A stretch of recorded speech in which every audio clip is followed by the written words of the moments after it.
Assalamualaikum warahmatullahi wabarakatuh.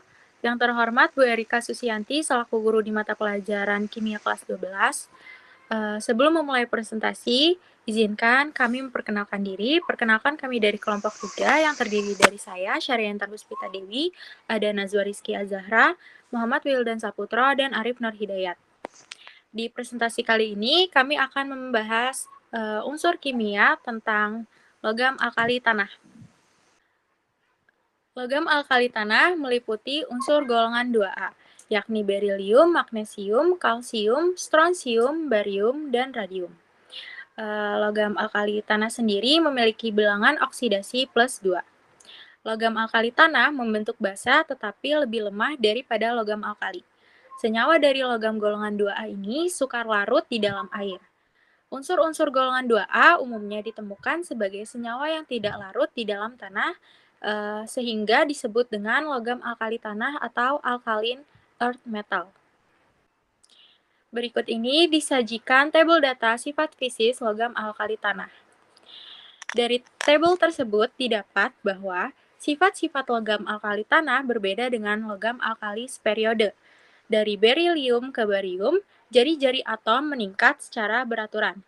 Bisa dilihat pada tabel, jari-jari atomnya dari 1,13 meningkat ke 2,17.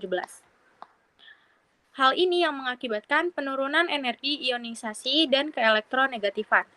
Potensial elektrode dari kalsium ke barium juga meningkat.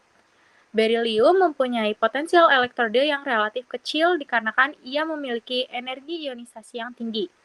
Titik cair dan titik didih logam alkali tanah cenderung menurun dari atas ke bawah karena mereka memiliki 2 elektron valensi sehingga ikatan logam lebih kuat daripada logam alkali seperiode.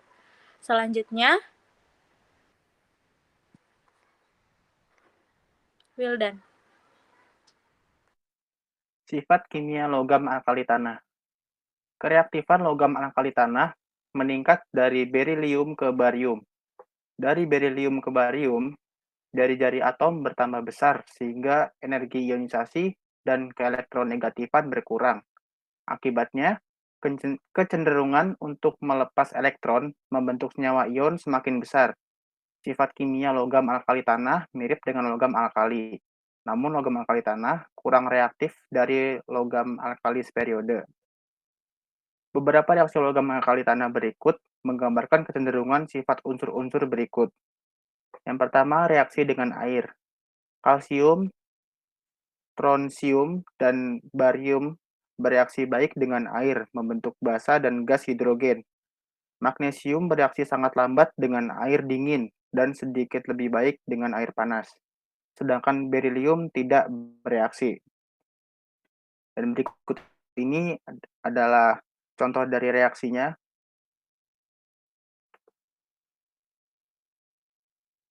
Yang kedua, reaksi dengan udara. Semua logam alkali tanah terkorosi terus-menerus di udara, membentuk oksida, hidroksida, atau karbonat, kecuali berilium dan magnesium. Apabila dipanaskan dengan kuat, semua logam alkali tanah, termasuk berilium dan magnesium, terbakar di udara membentuk oksida dan nitrida. Dan di bawah ini adalah contoh dari reaksinya.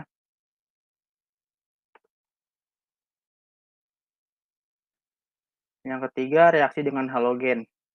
Semua logam alkali tanah bereaksi dengan halogen membentuk garam halida. Lelehan halida dari berilium memiliki daya hantar listrik yang buruk. Hal tersebut menunjukkan bahwa halida berilium bersifat kovalen. Yang keempat, reaksi dengan asam dan basa. Semua logam alkali tanah bereaksi dengan asam kuat, contohnya HCl, membentuk garam dan gas hidrogen. Berilium juga bereaksi dengan basa kuat, membentuk BeOH 2 kali dan gas hidrogen.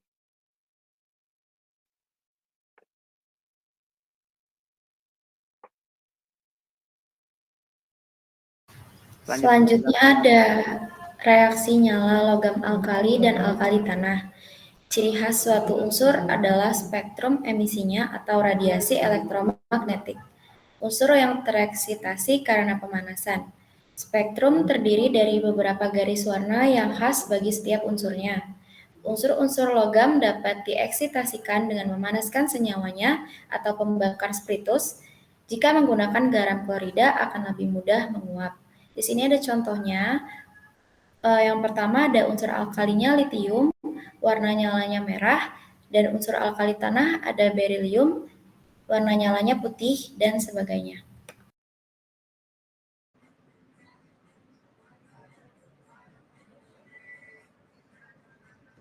Kelarutan senyawa logam alkali tanah. Salah satu perbedaan logam alkali dari alkali tanah adalah dalam hal kelarutan senyawa, senyawa logam alkali pada umumnya mudah larut dalam air, sedangkan senyawa logam alkali tanah banyak yang sukar larut.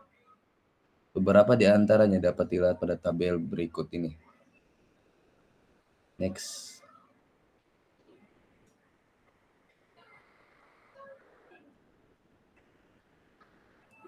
Nah, berdasarkan data tersebut, dapat disimpulkan beberapa hal berikut. Yang pertama, kelarutan basa bertambah dari BeOH ke BaOH. Dalam hal ini, BeOH dan MgOH tergolong sukar larut. CaOH2 sedikit larut, sedangkan SrOH dan BaOH mudah larut. Kelarutan garam sulfat berkurang dari BeSO ke BaSO. Dalam hal ini, BeSO dan MgSO tergolong mudah larut. CaSO sedikit larut, sedangkan RSO dan BaSO sukar larut. Yang ketiga, kelarutan garam kromat berkurang dari BeCrO ke BaCrO4. Dalam hal ini, BeCrO4, MgCrO, serta CaCrO tergolong mudah larut. SrCrO sedikit larut, sedangkan BaCrO sukar larut. Semua garam karbonat sukar larut, semua garam oksalat sukar larut kecuali MgC2O sedikit larut. Perbedaan kelarutan senyawa alkali tanah dapat digunakan untuk pemisahan atau indikasi ion alkali tanah.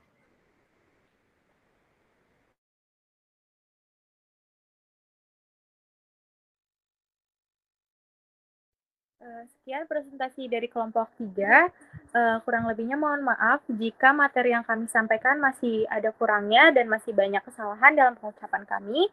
Wabillahi taufiq wal hidayah. Wassalamualaikum warahmatullahi wabarakatuh.